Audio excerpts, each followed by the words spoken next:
So guys, I'm going to today be talking about the medulla oblongata syndromes, and basically, medulla oblongata syndromes, we're going to be going through a basic amount of anatomy, a basic amount of physiology, and then from there we're going to be going into a bit more about the basic anatomy, and then clinically what we're going to be seeing, and then we're going to be getting to the main pathologies, which is the Jackson syndrome and the volumeter syndrome, and at the end I'll just summarize what I said and maybe ask you guys some questions just to see whether you guys know what I'm talking about or not. So first of all, the main thing is going to be that what is going to be the three main parts. So the medulla oblongata can be divided into three main parts, whereas the really want to put a really emphasis that pons in the midbrain only can be divided into two parts, which is the peduncular and the tegmental, whereas the the medulla oblongata can be divided into the peduncle, tegmentum, and the tectal. So three main things.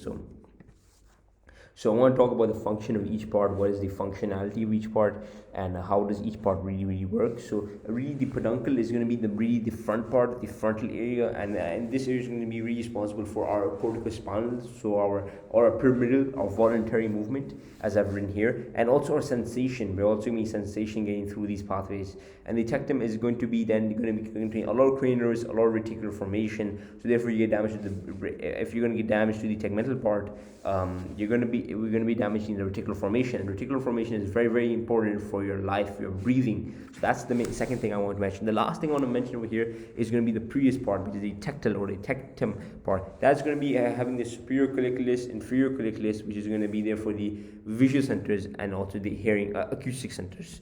We're going to be dividing into cranial nerves. So cranial nerves, I just want to make an emphasis that 9, 10, 11, 12 are going to be coming from your medulla oblongata. Tracts. So what is going to be the tract system over here? How are the tracts looking over here? So the tract system is not very complicated. Just need to know that whenever we're going to get damage, it's going to be ipsilateral.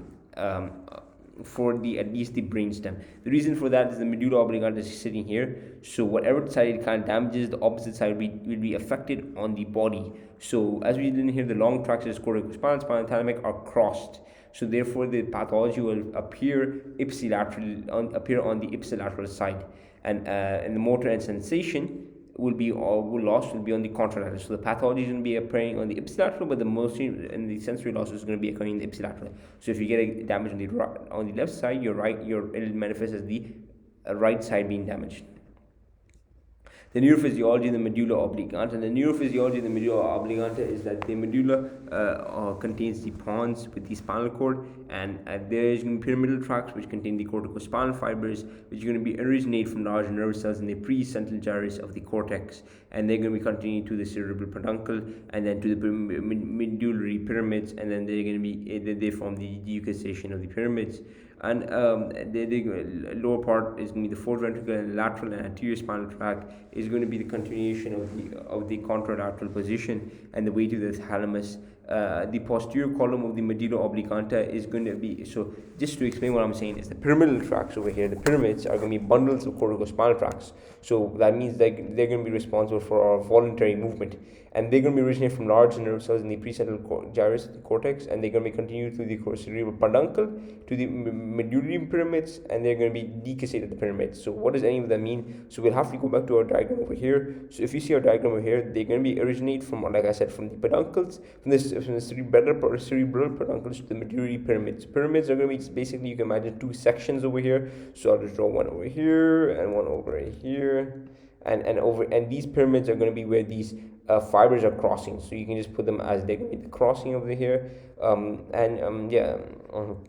like it says decussation over here, so more or less the same. And this is going to be the lower part of the fourth ventricle. So again, guys, you want to imagine that the third ventricle is here, the fourth ventricle will be somewhere down here. So and there'll be a third ventricle here, there'll be aqueduct here, there'll be a fourth ventricle down here. So that's really, really important. Lower part of the fourth ventricle, lateral and anterior spinal thalamic tracts. It is like contra. It is in contralateral position on the way to the thalamus. In the way to the thalamus, the posterior column, and the medulla, and the gracilis, and the continuous nucleus. The second order decussate, forming the medulla meniscus, which are then come laterally when the midbrain is entering at the. So basically, the second order neurons decussate, forming the medulla meniscus, where they are medial in the medulla, but they become lateral when they are going to be in the midbrain. and this ending in the VPL. So that's going to be a bit complicated to explain. So just to explain that kind of concept over here, you want to know that the medulla oblongata is going to come to the brainstem. So this is going to be pons, and then it's going to be crossing over. So as we can see over here, that in the diagram, that it's going to be crossing over here, and this is going to be, they're going to be formed when they cross over. They form the internal arcade fibers, and when they're going to be crossing over, what happens is they're going to be going up. And when they're going to be going up, what happens is that they're going to be then going to go into the midbrain. And when they go into the midbrain, they're going to slightly go a bit more lateral. So they're called the medial lemniscus, but the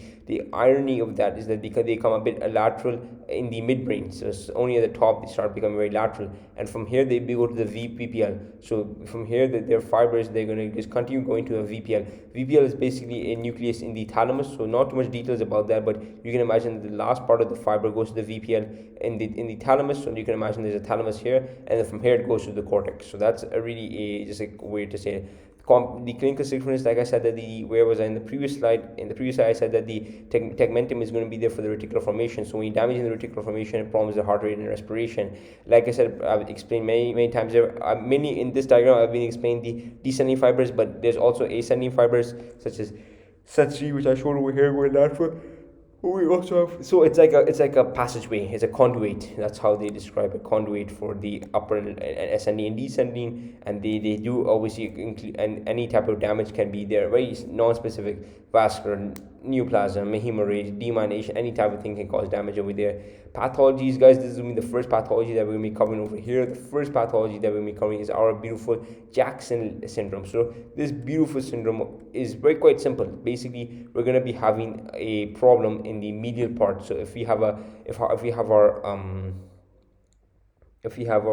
midbrain over here, so we have the peduncles, tegmental, and I haven't drawn the tectum here, but the middle part is going to be cranium number 12. So please keep that in mind.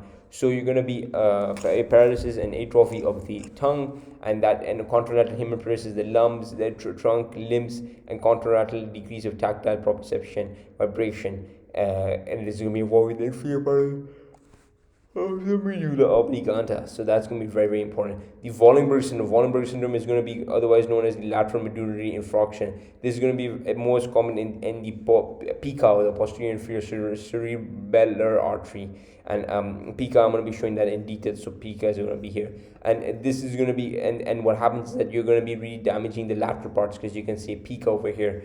But what's going to be happening is we have loads of symptoms, and you can get nystagmus, loss of consciousness, hoarseness. And the reason I'm going into this really fast is because I have a mnemonic at the end, which I really want to show to you guys, which will really help you to really ace the Wallenberg syndrome wherever you see it. And then we're gonna have, like I said, so over here I wrote like symptoms in general, and over here, guys, I wrote like ipsilateral symptoms. So ipsilateral Horner syndrome to the descending sympathetic fibers, ipsilateral trigeminal syndromes, which involve facial pain, ipsilateral disturbance to the swallowing, pallid, posterior pharyngeal wall paralysis, ipsilateral ataxia to the extremities, cross dissociative sensory fibers, and contralateral trunk and limb.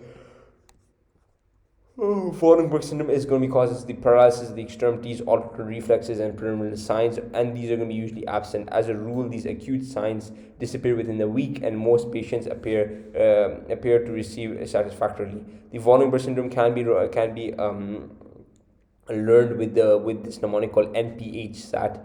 NPH is going to be referring here to normal pressure hydrocephalus. Now, normal hydrocephalus, the beautiful part about this is that this is really not a beautiful disease at all. It's a very dangerous disease, and in this disease, we're unable to walk. We have ataxia, we have gait ataxia, we have magnetic gait, and what happens is that we want to encourage the patient to sit down and not really walk too much because he's unable to walk. So, N as in nystagmus, which is rotatory. Rotatory basically means that there's going to be imbalance between the normal and the disease size by stimulation of the vestibular. P is going to be problems with consciousness. H is going to be hoarseness or vomiting is going to be there. Vagus nerve is going to be innervating the pharynx, the larynx. S is going to be problems with the swallowing, with the palate and the posterior pharyngeal wall paralysis. Cranial 10, 12. And there's going to be sensory loss of the pain and temperature. Ataxia is ipsilateral in extremities, and they're going to be trigeminal syndromes, which are also going to be there. Just a quick summary over here, what is going to be occurring. The medulla oblongata can be divided into the peduncular, tegmental and tectal area. These are the three ways we can divide them. And in terms of functionality, peduncular is mainly there for corticospinal and sensory pathways. Tegmental, I'm sure we all remember, it's going to be the cranial nerves and reticular formation. And tactile, I'm not going to lie, I'm kind of becoming this guy over here, which is going to be there for the superior, I kind of forgot it for a bit. Yeah, superior colliculus and the inferior colliculus. In terms of pathologies, which is the meat over here, you're gonna know that Jackson syndrome is very easy Jackson. Okay, thank you for messing up when I'm recording. Jackson syndrome is gonna be, first of all, medial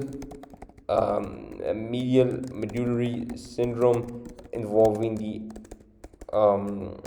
anterior spinal artery, and not only involving the anterior spinal artery, but we want to really put emphasis that it's affecting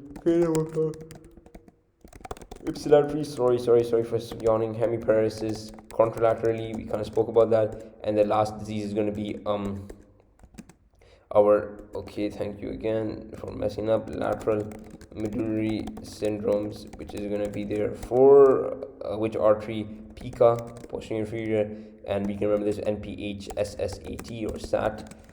Very solid mnemonic. You want to kind of drill that.